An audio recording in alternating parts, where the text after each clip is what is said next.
Well, we're back with Matt Allen, and I've heard about his early years and sailing in Victoria and business in Japan. So, Matt, back from Japan, you back and resided in Sydney, and then what was your next step as far as boats were concerned? Well, I was keen to build or buy a boat, and Roger Hickman and I sort of teamed up to try and look at some of the options of what boats to build. And we quite quickly looked at the FAR 52, being a size of boat that I think we're always quite familiar with, going back in the days of Morning Mist, and sort of manageable size boat. And so we built the boat in Malaysia with DK Yachts, and quite quickly it arrived here, and it was a great fun boat to sail, and we did Sydney to Hobart. So that was the first of your Ichibans? The first Ichiban. Right. Or as we call it, the gold boat. Right, yeah, that's right. Yeah. And so that was, I think, a boat that a lot of people remember, especially with the colour scheme of the boat. And we had a lot of fun with the boat. And success. Yeah, and Hamilton Island, Brisbane to Gladstone, Sydney to Hobart, won a Blue Water point score, and had a great boat to sail, and a good entree into coming back into Sydney and being a boat owner, and the joys of being a boat owner. And I guess then you started to become involved with the CYC a lot more, because you raced out of here and you're a member. Then you got involved on the committee side of things here at the club? Yeah, when Hans Summer stepped down as Commodore, he tapped me on the shoulder and said, why don't you come on the board? And I was very keen to do that and to get involved and bring some of my business background and sailing background to the board. And I very much enjoyed being on the board of the CYC. And it was a time when I think it was about 2002, 2003, when obviously the club had gone through the Olympic Games, the tragic events of '98, setting up of Solus that had already been done. And it was a very exciting time, with the yacht tracker, Martin James's terrific work with the yacht tracker, and the beginning of the Rolex relationship. And so I think, those things really meant that the Sydney to Hobart race went from strength to strength. And the finances of the club, were in sort of recovery mode after all the redevelopment of the clubhouse, the marina, and the '98 Hobart race, and it was a good time to be involved in the club. And I know, knowing you well, I know there was a lot of hard work went into getting this club back up to the forefront of sailing and facilities. It was a terrific time for you, I bet, and a lot of satisfaction, I guess, at the end of the day. Yeah, look, a huge amount of satisfaction. We got a lot of things done. We got the redevelopment plan up and running. We totally rewrote the constitution. We renewed the Rolex contract, enhanced the relationship. But a lot of work was done behind the scenes by a lot of people, including Michael Cranage and Alan Green, Martin James, to really get the club finances on a stable footing. And there was a lot of patient work and a lot of real, some time in the boardroom, but also some time to just repair the balance sheet of the club. And then by the end of it, when I stepped down, I think we were just about to repay the last bit of debt, and I think we had the thick end of $4.5 million in the bank. So it was a turnaround, but it was something that had to be done. So then the club could go on to the next stage of its redevelopment. And I think a lot of the processes you put in place then, back in the early 2000s, are still in place today and have stood the club in tremendous stead. Yeah, and I think one of the other things, the brilliant execution and vision that John Messenger had, putting that marina in, it was a terrific marina. It was state of the art. It was a revolutionary marina for its day, and it was done at an incredible price. It was so cheap. It was a lot of hard work by a lot of volunteers, led by Messo, and hats off to the people who did all the hard work in those days. And meanwhile, while you're administering the club, you're also actively sailing. So what happened after the Gold Ichiban? There was what took place after that? Well, then we built the Volvo 70. That's right.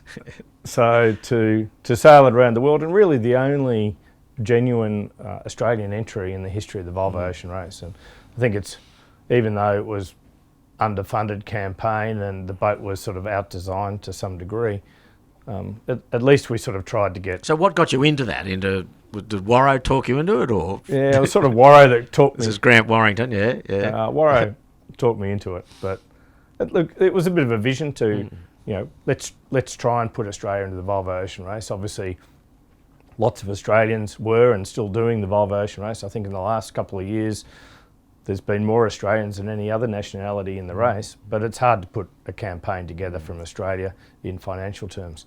So we did that. Most of the funding came from overseas, although we did get some government funding here out of Victorian government. And we could build the boat relatively cheaply, and we set ourselves off for a bit of an adventure. It wasn't a particularly successful adventure, but it was an adventure. It was an adventure. You did one of the legs? Did you do a leg? No, I never did. I was going to do one of the legs, and then we actually executed quite a few crew changes. I was going to do the New York, the Baltimore to New York leg, which is about, I think, 550, 600 miles, which is about all you want to do in the Volvo race, in my opinion. And so I never did that, and probably luckily, because I think they had 60 or 70 knots of breeze in that short leg. But then we brought the Volvo back to, and basically IRC'd the boat. Yeah. And did a few Hobarts with it, didn't I you? think I did 5 or 6 Hobarts in that boat. And we were close a few times. Broke a rudder when we were leading 1 year, and got becalmed another year. But these things happen in the Hobart. There's plenty of people who have stories of almost there but not quite. Yeah. And then what came after that? Was that a 52? Then we built the 60. Oh, the 60, right, that's right. Yeah, built the Carkeek 60 in Dubai, and brought that back, and had a bit of fun with that boat. It's not a lot of success, but it's a beautiful boat to sail, and very much an automated boat, hydraulic winches, and just a joy to sail. But I was quite keen to go back into that sort of 52-foot range. You could see that the TP evolution was pretty hard to beat. All these different iterations of TPs were refining, that as the size of boat, getting the rigs right, getting the hull forms right, getting construction right, and really making the TPs pretty hard to beat, unless you got lucky, I guess. And the 52-foot range of the boats is just so easy. You can pick up all the sails yourself, and the logistics are relatively easy compared to 60 and 70 footers. Well, in 2016, I'll take you to that Hobart race in the TP52. I mean, everyone looks a winner at Tasman Island, but you more than anyone that year. And then you got just nothing across the bay, was it? Just shut down in the river, I think. And then you finished 5th or 6th, I think. Yeah, so we turned around. We probably had actually I got washed off the tiller coming around Tasman Island, and because we weren't. I don't know, we were in sort of 16 knots of breeze. All of a sudden, we had 28 knots of breeze, and I was getting washed off the tiller, which is we're normally harnessed in, but we weren't expecting that sort of breeze. And luckily, Billy Merrington was right behind me and said, "Don't worry, Matt, you're not going anywhere." And I was like, "Water up to here." But yeah, we just turned around. Like 10 minutes later, we were totally becalmed, low cloud. Early in the morning, you think we're probably 9 o'clock in the morning or something, 8 o'clock in the morning, coming in there, and you're thinking, pretty good time to arrive, but low cloud, no breeze, and then you turn around the corner and there are all the boats there, and you just join the parking lot. So you thought, well, I've got to build another boat to see if I can win. So in 2017, you launched a new TP52, another Ichiban, and launched, I think, about August, September. And as they say, the rest is history. You went on to win the Hobart race that year. Yeah, well, luckily we bought the mast and the sails from the other boat, and that was sort of always the intention, was to put a new hull under the rigs that we had once we were comfortable with the hull forms. And with boat in, great group of people to work with as the designers of the boat, and we built that in Spain, in longitude 0. And we just put the boat in, and it hit the water, and it was just one of those boats that was sweet from day one. Quite easy to sail, not as twitchy as the previous boat. And we'd obviously done a fair bit of TP sailing by then, so we're a little bit more adept to putting it all together. But yeah, it just came out of the box and really pretty much won every race. And well, who would have thought, you won in 83 with Louis on Challenge, and then 30 plus years later as a owner skipper you won the race. It must have been a great thrill to win the race as a owner skipper. Yeah, no, great thrill, and it quite amazing when you think about the history. We did it one day 19 hours and I think 19 or 20 minutes. And you're thinking a 52-foot boat getting to Hobart that quickly. You always go back to, I think, the great photographs of Kealoha, storming down the coast in 75. And I think from memory it was 2 days, 14 hours. And you go, well, this is a whole lot smaller boat and you're doing Nearly it a day quicker. Yeah, it's extraordinary. It's incredible. But then, so last year, again, well placed at Tasman, and then the fickle finger of fate got you again across Storm Bay and in the river.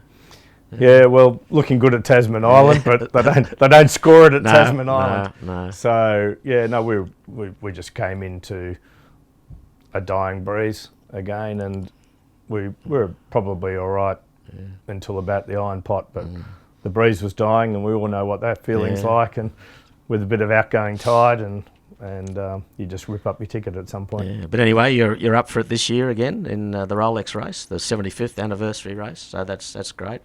And I think close to 30 Hobarts will be for you. Will it this year or? This year's number 30. 30, yeah. Yeah. Great. So we'll go and do it again and see if we can roll the dice. I think you'll be up there. Don't worry about that. But if I could just get away from actually on the water, you're now president of Sailing Australia. A huge role, and I think a role that you've really embraced and put some good reform into the sport. How have you seen that role for you? You've fitted in with it well and enjoyed it, obviously. Yeah, look, it's a great honour to be president of the sport nationally, and in my view, and most of the people in sailing, I think, shared the view that we needed to do quite a lot of structural reform within the administration of sailing. We've got really two businesses. It's run the sport and the high performance, the Olympic and Paralympic side of the sport.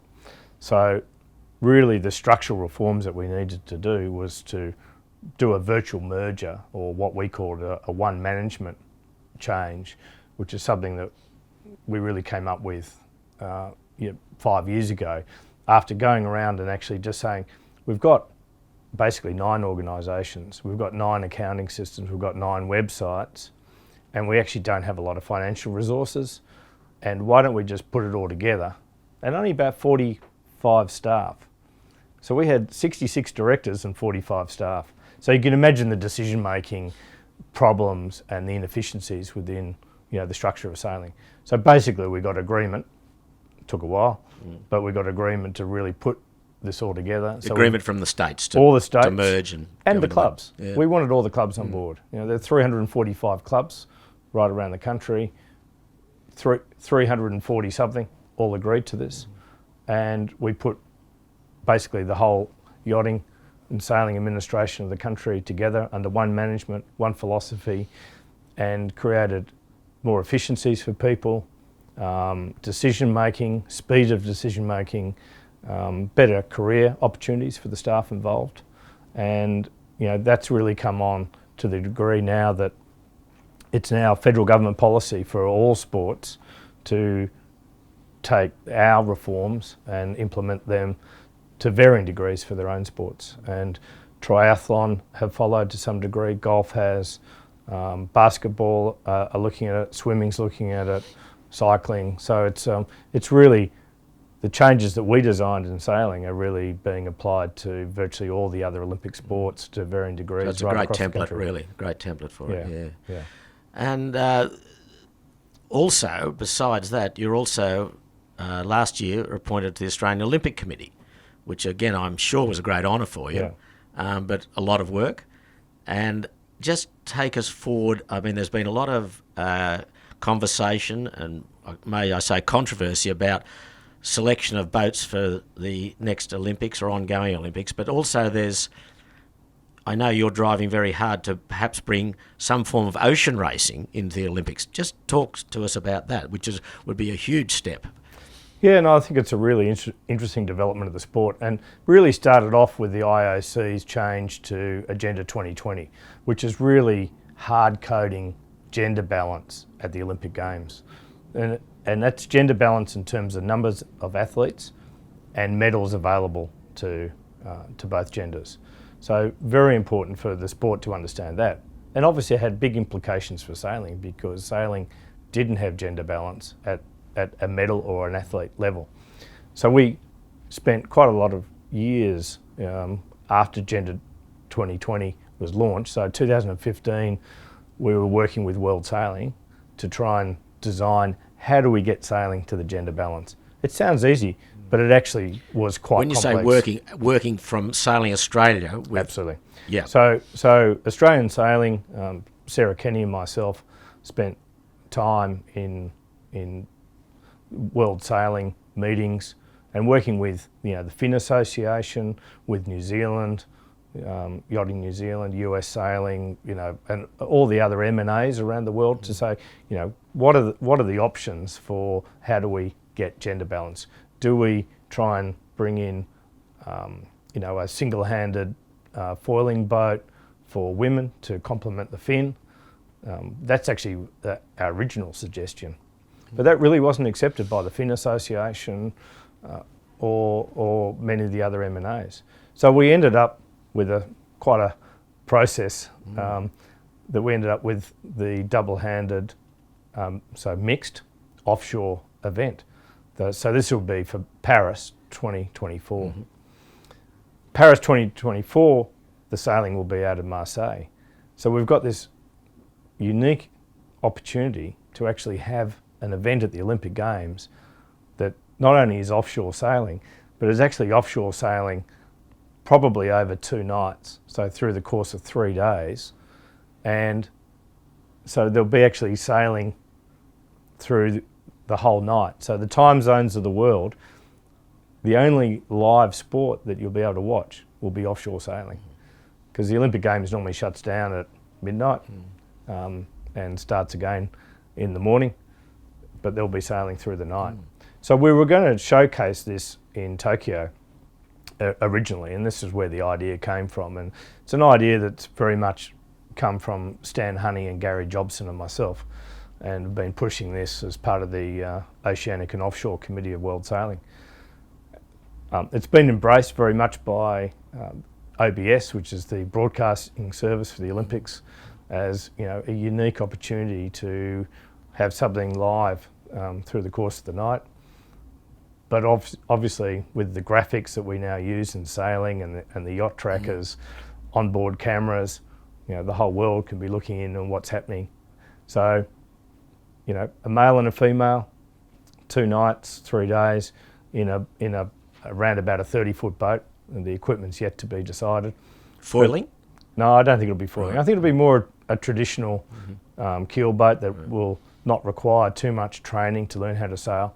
So we want to make it a sailor's race. We don't want to make it a navigator's race or someone who's got better foiling capability. We want proper offshore sailing. Obviously, through the course of the night there might not be much wind, but we always have to deal with that in offshore races. There might be quite a lot of wind. So it'll be a fascinating thing to bring a offshore sailing into the Olympic Games. So where are we up to with it? Has it been approved for France? Exactly. So it's in? It's in. Right. Fantastic. So we're still sorting out a lot of the detail about the equipment, the format of the event. So those things are yet to be decided. But it's an exciting development, and what better country to bring it in than in France? I mean, the French love their offshore sailing. The Vendée is, the Vendée sailors are household names in France. And I think this will be a great springboard for the event into future Olympics. So if I just go back to the process, did it come from World Sailing then to the Olympics, or did the Olympics just propose it and then World Sailing had to ratify it? Is there a... No, it's come really from World Sailing. Right, but okay. It really started off at the Oceanic and Offshore Committee, and then to break the deadlock, because at one stage the decision had been to do single-handed mixed sailing.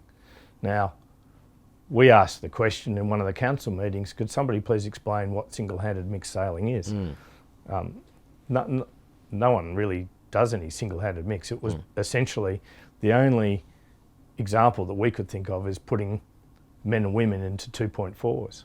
And 2.4s, I think, are the only class of boat that we could think of that men and women could race against each other equally. So that's really where, once everyone thought that was really not such a good idea, single-handed mixed, then the board of World Sailing said, we'd like to reopen the decision and put in the mixed offshore event. So if I think your term as president of Australian Sailing finishes later this year, how does that affect you personally as far as World Sailing? Do you stay on any committees over there at all, or in World Sailing? Will you remain in contact? Yeah, so it's not really linked. So I'm only on the Oceanic and Offshore Committee as vice chair. Stan Honey's the chair. So hopefully I stay on that, so we can still keep the linkage between the offshore community in Australia and World Sailing, which I think is really important.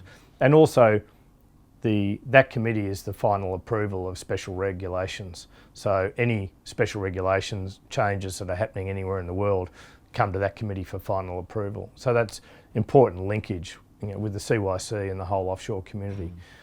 And after 6 years, hopefully I get re-elected on the Australian Olympic Committee.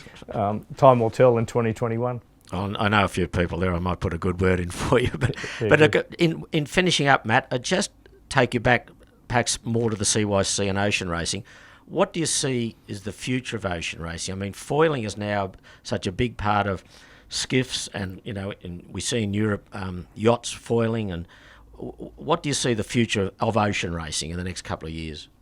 Well, ocean racing has changed a lot since I've been involved. We've gone to sort of much higher tech boats, more professional crews. I don't see any change in any of that. Clearly foiling is coming, and it's coming fast. Probably suits a lot of racing more than it does the east coast of Australia, where it's more upwind, downwind, where foiling clearly is going to benefit enormously in more reaching races, but obviously it's going to impact the sport right across the spectrum. I think the other change is we're going to see more short-handed sailing as there's plenty of boats around to be sailed. There's probably people who are struggling to put proper crews together. All the 100-footers have sucked a lot of crew out of the traditional sailing or yachts that come out of the CYC. So I think short-handed sailing is going to be a huge growth. That obviously dovetails in with some of the changes at the Olympic side, but we're going to see a lot more of that. Whether short-handed is 4 or 5 people or 2 people, I think both will flourish. And I think it's a very exciting future for the sport. I think the main issue for the sport is just the sheer cost of it. With professional crews, high-tech boats, the cost of building boats. Not many boats have been built in Australia in the last 10 or 15 years. A lot of people have been buying second-hand boats, and the cost of actually keeping them on the water and competing at the level is it's pretty prohibitive for people. So I think as a sport, short-handed sailing is one way of solving one part of that puzzle. Well, Matt, thank you. It's been great. You've been a marvellous contributor to this club, the CYC, over many years, and now into the World Sailing. So congratulations, and I think this club owes you a really big debt and a big thank you. So thanks for your time, and go well, and good luck in the 75th Rolex Sydney Hobart race. Thanks, Peter. We'll be giving it all we've got. Let's hope the wind blows across the bay. Good on you. Good luck. Exactly. Thanks.